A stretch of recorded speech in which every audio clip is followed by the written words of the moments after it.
अस्सलाम वालेकुम दोस्तों, मेरा नाम है परवेज और आप देख रहे हैं राजी गल्फ न्यूज़। दोस्तों, आज की वीडियो में हम कुवैत की दो खास और अहम अपडेट जो हैं वो आपके साथ शेयर करने वाले हैं। तो अगर आप कुवैत में रहते हैं और कुवैत के हालात से बाखबर रहना चाहते हैं तो इस वीडियो को आप शुरू से लेकर आखिर तक ज़रूर देखें।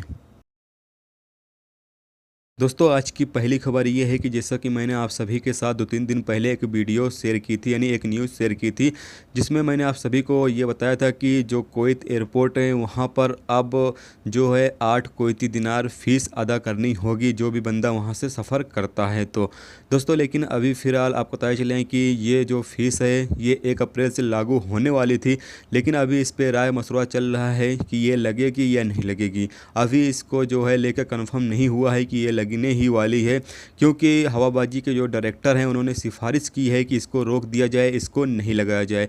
तो फिलहाल इस पे अभी चर्चा चल रहा है, यानी कि राय मशवरा चल रहा है, इसको लगाया जाए या नहीं लगाया जाए। तो जैसे ही इस हवाले से कोई डिटेल आती है इंशाल्लाह हम आपके साथ ज़रूर शेयर करेंगे। और दोस्तों, दुआ यही है कि ये चीज़ ना लगे तो बेहतर है।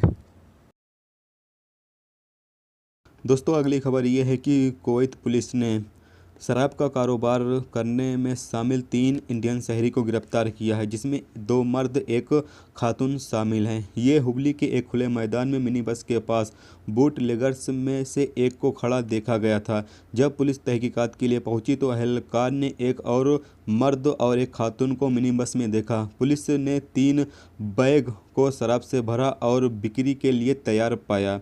पुलिस ने इन तमाम को शराब के साथ गिरफ्तार कर लिया। तो दोस्तों, ये थी आज की कुवैत की कुछ खास और अहम खबरें जो आपके साथ शेयर की गई। उम्मीद करता हूँ दोस्तों ये वीडियो आपको पसंद आई होगी। पसंद आई है तो प्लीज़ वीडियो को लाइक करना, मेरे चैनल पर नए हो तो प्लीज़ चैनल को सब्सक्राइब करके साथ में बेल के आइकन को जरूर प्रेस कर देना, जिससे जब भी मैं कोई न्यू वीडियो डालूँ उसका नोटिफिकेशन आप दोस्तों को मिलता रहेगा। चलिए दोस्तों, फिर मिलते हैं नेक्स्ट वीडियो में नेक्स्ट टॉपिक के साथ। जब तक रखिए अपना ख्याल, ओके, खुदा हाफिज़।